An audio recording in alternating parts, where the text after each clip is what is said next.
Speaking of the Bills game, though, we're going to head inside the huddle now with a very special edition of Ask Thad this week as the Bills are gearing up for their biggest game of the season so far as they host the Baltimore Ravens in the Divisional Round. A lot of hype around this one. Thad joining us now live. Thad, before we get to the questions, how are things looking out there in Orchard Park right now?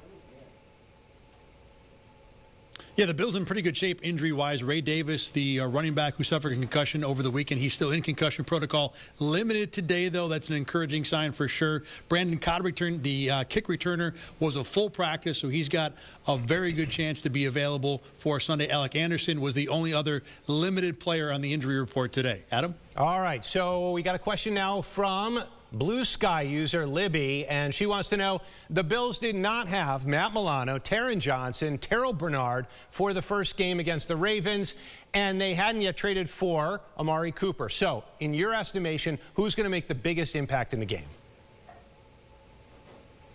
This is the big question. How much those guys who did not play Week 4 can change the outcome this time around? Now, I think the biggest impact is actually Taron Johnson because he always has among the biggest impacts on this team. But for this question, I think the answer is Matt Milano and Terrell Bernard because how much did the Bills get out of these two linebackers, to me, is a question mark. How healthy is Milano? How much can these guys do against the dangerous run game that is Lamar Jackson and Derrick Henry? How well the Bills linebackers play probably goes the longest way towards determining how well the Bills do in this game.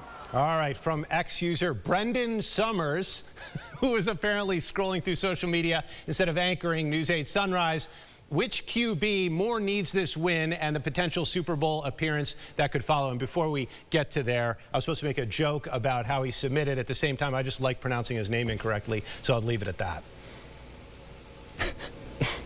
I'm sure he appreciates the effort there, Adam. But it is, look, it is an excellent question. And I think the answer is Lamar Jackson because he is a guy that has a reputation for not playing well in the playoffs. And that is something that doesn't change unless he gets a big win like this. Look, Josh Allen needs a Super Bowl appearance, probably a Super Bowl victory at some point to land himself in that upper tier of all-time quarterbacks. But most football people believe Josh Allen's going to play well. He has played well before. He just hasn't won. So needing the win, to me, that's more Jackson. All right, so the weather is going to be cold, but not that cold. It's not going to be like that snow globe game. So what's the sneaky X factor that you see coming down the pipeline here?